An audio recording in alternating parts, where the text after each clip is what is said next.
स्वामी विवेकानंद जी ने कहा है कि एकाग्रता सफलता की चाबी है।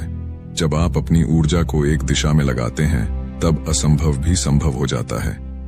दोस्तों, आगे स्वामी जी की 3 कहानियों में हम देखेंगे कि सभी जगह से ध्यान हटाकर कैसे एक काम में लगाया जाता है। पहली कहानी। स्वामी जी एक पार्क में आराम कर रहे थे। वहां उन्होंने एक लड़के को देखा जो एक खाली पेज पर कठिन श्लोक लिखने की कोशिश कर रहा था, लेकिन गलतियों के कारण बार बार पेज फाड़ रहा था और हर बार नए पेज से शुरू कर रहा था। कुछ समय बाद लड़के का ध्यान स्वामी जी पर गया तो लड़का तुरंत उनके पास गया और प्रणाम करके कहा, स्वामी जी, मैं पिछले 3 घंटे से इस श्लोक को सही से लिखने की कोशिश कर रहा हूं, लेकिन हर बार कोई न कोई गलती हो जाती है जिससे मुझे शुरू से शुरुआत करनी पड़ती है। मुझे समझ नहीं आ रहा कि मैं क्यों नहीं लिख पा रहा हूं। स्वामी जी मुस्कुराए और बोले, बेटा, केवल फोकस की कमी के कारण ऐसा हो रहा है, क्योंकि एक साधारण इंसान अपनी ज्यादातर ऊर्जा बेकार की बातों और आदतों में लगा देता है, इसलिए लगातार मन भटकता है। ध्यान से काम करने का मतलब है अपनी पूरी ऊर्जा एक जगह पर लगा देना, और जब बार बार तुम ऐसा करोगे तो मन इसके लिए तैयार हो जाएगा और फिर गलती नहीं दोहराएगा।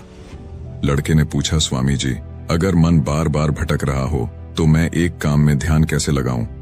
स्वामी जी ने पूछा, तुम लिखते समय जरूर किसी व्यक्ति या घटना के बारे में सोच रहे हो? लड़के ने कहा, हाँ गुरुजी, आज छुट्टी के दिन सबको बाहर खेलने का समय मिलता है, लेकिन मुझे ये काम पूरा करना है, शायद इसलिए मैं ठीक से फोकस नहीं कर पा रहा। स्वामी जी ने कहा, ठीक है, अब इन सरल तरीकों को समझो, फिर तुम अपने काम को मन लगाकर कर सकोगे। लगातार गहरी सांस लो। स्वामी जी ने कहा, जब भी तुम्हारा मन भटके तो 5 गहरी सांसें लो और अपना ध्यान काम और खेल दोनों से हटाकर अपनी सांसों पर लेकर आओ। जितना तुम अपनी सांसों को देखोगे उतना ही तुम्हारा मन शांत होने लगेगा। काम को महसूस करो। जब तुम लिख रहे हो तब सब कुछ बारीकी से महसूस करो, जैसे पेन तुम्हारे हाथ को छू रही है, और लिखते समय जो आवाज हो रही है उसे भी ध्यान से सुनो। जब तुम सभी चीजों पर बारीकी से गौर करोगे तो ध्यान भटकना कम हो जाएगा और तुम्हारा मन और शरीर केवल एक काम में लगा रहेगा। तुम्हारा ध्यान काम पर इतना केंद्रित हो जाएगा कि तुम्हें समय का पता भी नहीं चलेगा।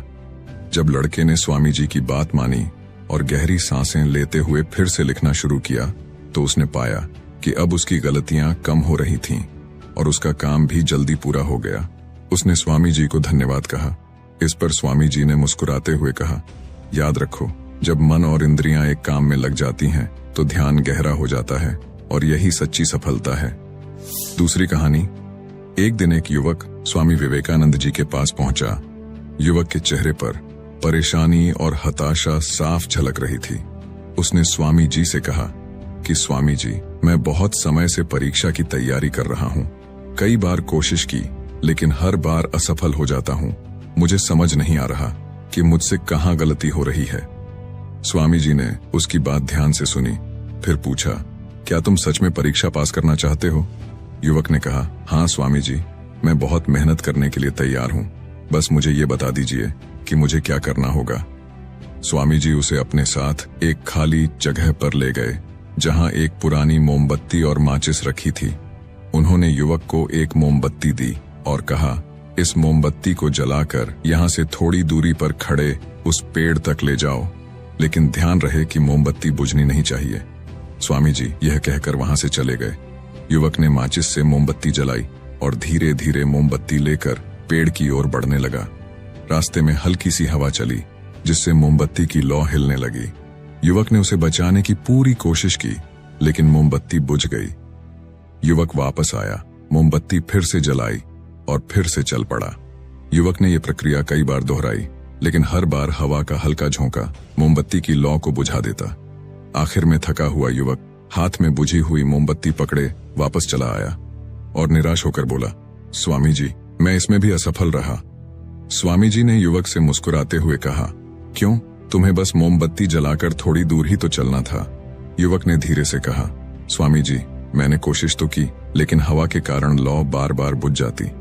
स्वामी जी ने कहा, यही तो तुम्हें समझना है कि तुम्हारा मन भी इस मोमबत्ती की लौ की तरह है और चारों तरफ की हवा ध्यान भटकाने वाली आदत है।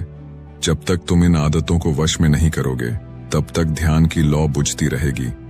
ऐसे ही जब तक तुम अपने लक्ष्य पर पूरी तरह ध्यान केंद्रित नहीं होगे तब तक तुम अपनी मंजिल तक नहीं पहुंच पाओगे। इसलिए मन को एकाग्र करो और जो काम करो उसमें पूरी तरह डूब जाओ। तुम्हारे प्रयास जरूर सफल होंगे। और याद रखो, सभी तरह के ज्ञान का मूल तत्व ध्यान है। इसलिए कुछ भी करने के लिए तुम्हें एक जगह ध्यान लगाना तो सीखना ही होगा। तुम जैसी आदत डालोगे वैसा ही मन होता जाएगा। इसलिए छोटे से छोटा काम भी ध्यान लगाकर करो। ऐसा करने से मन का स्वभाव बदल जाएगा, फिर तुम्हें सफलता जरूर मिलेगी। तीसरी कहानी। एक युवक ने स्वामी जी से पूछा कि मन में आ रहे विचारों को कैसे छोड़ते हैं। स्वामी जी ने युवक से कहा, बताऊंगा, लेकिन उससे पहले तुमको एक परीक्षा देनी है। फिर एक गिलास पानी को पूरा भरकर स्वामी जी ने युवक के हाथ में पकड़ा दिया और कहा, पानी की एक बूंद गिराए बिना इसे पकड़कर खड़े रहो। युवक ने कहा, यह तो आसान है, और गिलास संभाल लिया। शुरू में सब ठीक था, लेकिन थोड़ी देर बाद ही उसके मन में संदेह उठने लगे। इससे क्या फर्क पड़ेगा? आखिर कितनी देर तक मुझे ऐसे पकड़े रहने होगा? जैसे जैसे ये विचार आने लगे उसका ध्यान भटकने लगा और गिलास से पानी छलकने लगा। अंत में स्वामी जी ने कहा, बेटा, जब तक तुम्हारा मन शांत था तब तक पानी नहीं गिरा, लेकिन जैसे ही तुम्हारे मन में विचार आने लगे तो पानी बाहर गिरने लगा। उन्होंने आगे समझाया, जैसे गर्म लोहे पर हथौड़े की चोट उसे नया रूप देती है, वैसे ही तुम्हारे विचार व्यक्तित्व को और मन को आकार देते हैं। तुम्हारा मन भी गिलास में पानी की तरह है, जिसे आसानी से विचलित किया जा सकता है। अगर तुम पानी यानी मन को स्थिर रखना चाहते हो तो पहले सभी विचारों को स्थिर करना सीखना होगा। अब तुम एक काम करो, इस गिलास को फिर से पकड़ो और अपना ध्यान अपनी सांसों पर ले आओ। अपनी सांस को पेट और सीने में आते जाते महसूस करो। हाथ में होने वाले दर्द और असहजता को जाने दो। मन में जो विचार आ रहे हैं उन्हें बहने दो। खुद को याद दिलाओ कि तुम विचार नहीं हो, बल्कि उन्हें दूर से देखने वाले इंसान हो। ऐसा याद रखने से विचार आकर चले जाएंगे, लेकिन मन को विचलित नहीं कर पाएंगे। थोड़ी देर तक युवक ने इस अभ्यास को जारी रखा और गिलास से एक भी बूंद गिराए बिना खड़ा रहा। स्वामी जी ने कहा, इस तरह ध्यान से अभ्यास करते रहो। धीरे धीरे तुम्हारा मन शांत होने लगेगा और तब कोई भी कठिन काम करना तुम्हारे लिए स्वाभाविक हो जाएगा। इसके बाद वो युवक स्वामी जी को धन्यवाद कहकर घर लौट गया। दोस्तों, अगर इस कहानी ने आपकी किसी भी उलझन को सुलझाया है तो हमें कमेंट्स में जरूर बताओ और वीडियो को लाइक करके एक ऐसे दोस्त को शेयर करो जिसके जीवन में ये वीडियो काम आए। साथ में पीसफुल कर्मा चैनल को सब्सक्राइब जरूर कीजिए। धन्यवाद।